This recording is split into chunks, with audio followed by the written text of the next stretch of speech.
Alors après 18 mois de formation, j'ai à la fois évolué dans mon entreprise. Je pense, j'ai plus pris conscience de ce qu'étaient les spécificités à la fois de l'économie sociale, à la fois moi en tant que dirigeant, la plus-value que je pouvais apporter à mon entreprise.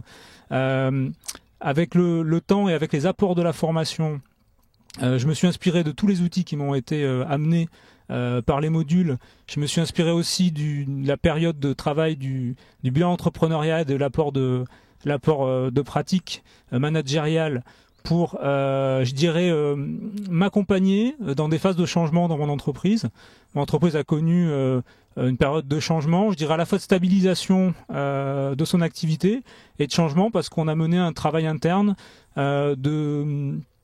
je dirais, on a eu une transformation juridique, mais qui s'est accompagnée d'une reprise en main, je dirais, par toute l'équipe, à la fois des valeurs de la structure, un questionnement au sujet des valeurs, questionnement sur l'éthique.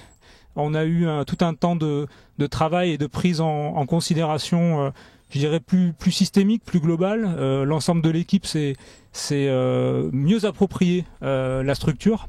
Donc moi j'ai accompagné ça à ma place et à mon rôle. Et puis peut-être donc les spécificités du boulot de dirigeant dans l'économie sociale, je dirais, comme tout dirigeant, il doit avoir à la fois des compétences techniques sur lesquelles il s'appuie, mais il doit surtout trouver sa place pour accompagner le changement, trouver sa place pour accompagner les plus jeunes collaborateurs dans leur montée en compétences, et puis gérer la prise de décision, gérer l'imprévu.